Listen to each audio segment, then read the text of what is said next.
بسم اللہ الرحمن الرحیم۔ 9th کلاس کے اسٹوڈنٹس، آج ہم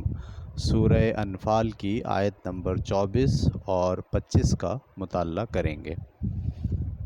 ان دو آیتوں میں اللہ تعالیٰ نے جو ہے ایک خاص طرف اشارہ دلایا ہے، اس کے بارے میں ہم پڑھتے ہیں۔ اعوذ باللہ من الشیطان الرجیم، بسم اللہ الرحمن الرحیم۔ یا ایھا الذین آمنو، یا ایھا الذین، اے لوگو، آمنو جو ایمان لے کر آئے، استجیبو لبیک کہو، ٹھیک ہے، استجیبو کا مطلب لبیک کہو، للہ اللہ کے بلانے پر، وللرسول اور رسول کے بلانے پر، ٹھیک ہے، اے ایمان والو لبیک کہو اللہ کے بلانے پر اور رسول کے بلانے پر، ٹھیک ہے۔ اذا جب، دعاکم وہ تم کو بلائیں، لما اس چیز کی طرف، یحییکم جو تمہیں زندگی بخشنے والی ہے، یعنی اے ایمان والو لبیک کہو اللہ کے بلانے پر اور رسول کے بلانے پر، جب وہ تمہیں بلائیں اس چیز کی طرف جو چیز تمہیں زندگی بخشنے والی ہے، ٹھیک ہے۔ وَاعْلَمُوا اور جان رکھو، ان اللہ کہ بے شک اللہ، یحول حائل ہے، بین المرء انسان کے درمیان، آدمی کے درمیان، وقلبہ اور اس کے دل کے درمیان، ٹھیک ہے۔ بے شک یہ جان لو کہ اللہ آدمی اور اس کے دل کے درمیان حائل ہے، ٹھیک ہے۔ وَأَنَّهُ اور حقیقت یہ بھی ہے، الیہ تحشرون کہ اسی کے حضور، الیہ کا مطلب اسی کی خدمت میں، تحشرون گھیر کے لے جایا جائے گا، اور یہ بات حقیقت ہے کہ ایک دن اسی کے حضور تم سب کو گھیر کر لے جایا جائے گا۔ میں اس پوری آیت کا رواں ترجمہ آپ کے سامنے رکھتا ہوں، ٹھیک ہے۔ ایمان والو اللہ اور اس کے رسول کی دعوت پر لبیک کہو، جبکہ رسول تمہیں اس چیز کی طرف بلا رہا ہے جو تم کو زندگی بخشنے والی ہے، ٹھیک ہے۔ یہ جو بات کہی گئی ہے کہ اللہ اور اللہ کا رسول تمہیں اس طرف بلا رہا ہے جو زندگی بخشنے والی ہے، یعنی وہ دعوت، وہ ہدایت دنیا کے لیے بھی تمہارے لیے اہم ہے، اور اس کے ساتھ ساتھ جو آخرت کی جاویدانی زندگی ہے، ہمیشہ کی زندگی ہے، اس کے لیے یہ دعوت تمہارے لیے بہت ضروری ہے۔ اس دعوت کو اگر تم لبیک کہو گے تو یہ دنیا میں بھی تمہیں بصیرت ملے گی، علم ملے گا، شعور ملے گا، حقائق کھلیں گے، ٹھیک ہے۔ زندگی گزارنے اور اسے برتنے کا تمہیں سلیقہ اور تمیز پیدا ہوگی۔ اسی لیے اللہ تعالیٰ نے یہاں یہ کہا اس چیز کی طرف بلا رہا ہے جو تم کو زندگی بخشنے والی ہے۔ یہ دونوں معنوں میں ہم لے سکتے ہیں، ایک یہ بھی کہ دنیا کی زندگی کو بہترین بنانے والی ہے، اور اس معنی میں بھی لے سکتے ہیں کہ اس دعوت کے لبیک کہنے سے تمہیں آخرت کی ہمیشہ برقرار رہنے والی زندگی میسر آ جائے گی، ٹھیک ہے۔ اور جان رکھو، یہ جو لفظ آیا تھا انا، اور جان رکھو کہ اللہ آدمی اور اس کے دل کے درمیان حائل ہو جایا کرتا ہے۔ دیکھیے یہ جو بات ہے نا، اللہ آدمی اور اس کے دل کے درمیان حائل ہو جایا کرتا ہے، اس میں ایک بات چھپی ہوئی ہے، اور وہ یہ ہے کہ ایک عرصے تک مہلت دینے کے بعد،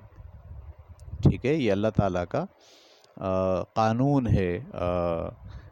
ٹھیک ہے۔ اس قانون کے تحت ہدایت اور ضلالت، ہم اس قانون کو کہتے ہیں ہدایت اور ضلالت کا قانون، ٹھیک ہے۔ ہدایت اور ضلالت اللہ ہی کی طرف سے ہے، لیکن انسان آگے بڑھتا ہے، انسان کوشش کرتا ہے، انسان طلب کرتا ہے، ٹھیک ہے۔ یعنی وہ اگر ہدایت طلب کرے، نیکی کے کام انجام دے، خدا کی طرف رجوع کرے، ٹھیک ہے، اس سے اگر کوئی گناہ ہو جائے تو اس پر وہ توبہ کرے، اس پہ وہ شرمندہ اور شرمسار ہو۔ اگر آدمی ان چیزوں کی طرف توجہ دیتا ہے اور اس میں آگے بڑھتا ہے تو پھر اللہ تعالیٰ اس آدمی کے لیے ہدایت کے راستے کھول دیتے ہیں اور اسے ہدایت کی مختلف منزل طے کراتے چلے جاتے ہیں۔ لیکن اگر آدمی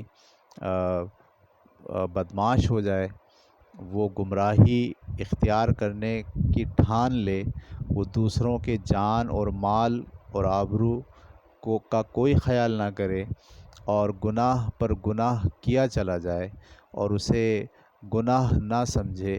تو ایسی صورت میں پھر اللہ تعالیٰ کا ضلالت کا قانون یعنی گمراہی جو ہے وہ اسی راستے پر اللہ تعالیٰ ڈالنا شروع کر دیتے ہیں، اور وہ اس کی اپنی چوائس ہوتی ہے کہ میں گمراہی ہی اختیار کروں۔ ٹھیک ہے، یعنی مہلت دیے جاتا ہے اللہ تعالیٰ۔ مہلت دینے کے بعد پھر ایک وقت ایسا آ جاتا ہے کہ جب یہ بات طے ہو جاتی ہے کہ اب یہ شخص گمراہی ہی کو اپنی زندگی اور اپنا نصب العین سمجھ بیٹھا ہے، تو پھر اللہ تعالیٰ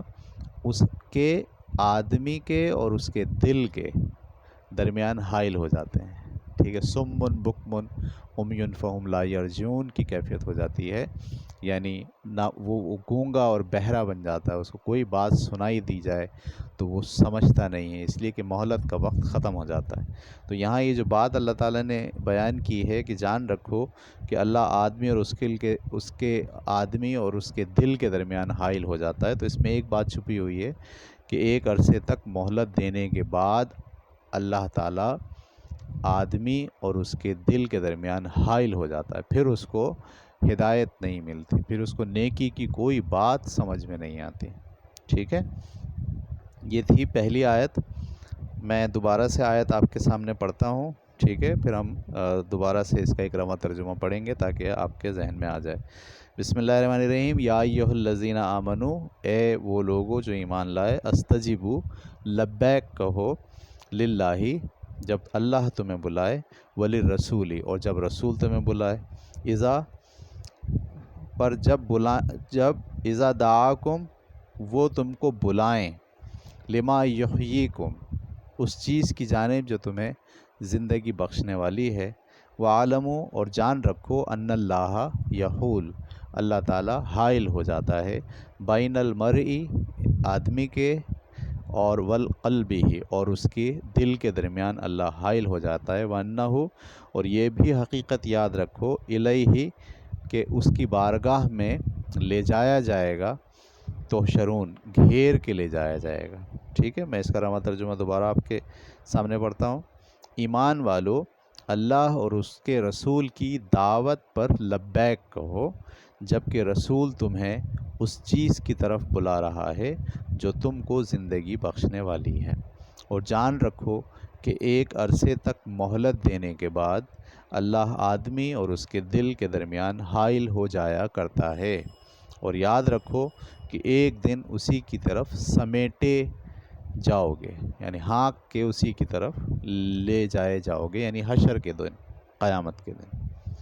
ٹھیک ہے، یہ تھی آیت نمبر 24۔ اب ہم مطالعہ کریں گے آیت نمبر 25 کا۔ وَاتَّقُوا فِتْنَةً اور بچو، ٹھیک ہے، اور بچو، وَاتَّقُوا اور بچو، فِتْنَةً اس فتنے سے، لا تُصَيِّبَنَّ کہ نہیں پہنچے گی اس کی شامت صرف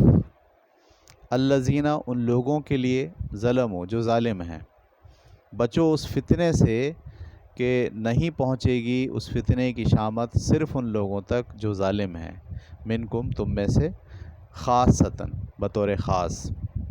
وعلموا اور جان رکھو ان اللہ کہ یقیناً اللہ شدید العقاب سخت سزا دینے والا ہے۔ ٹھیک ہے، میں دوبارہ پڑھتا ہوں، پھر ہم رواں ترجمہ بھی پڑھیں گے تاکہ بات ہمیں سمجھ میں آ جائے۔ فرماتے ہیں اللہ تعالیٰ، واتقوا اور بچو، فتنۃ اس فتنے سے، لا تصیبن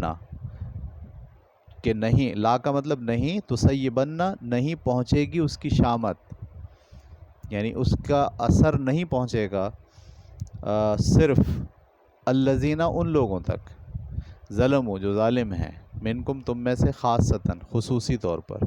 وعلموا اور یہ بھی جان رکھو، ان اللہ کہ بے شک یقیناً اللہ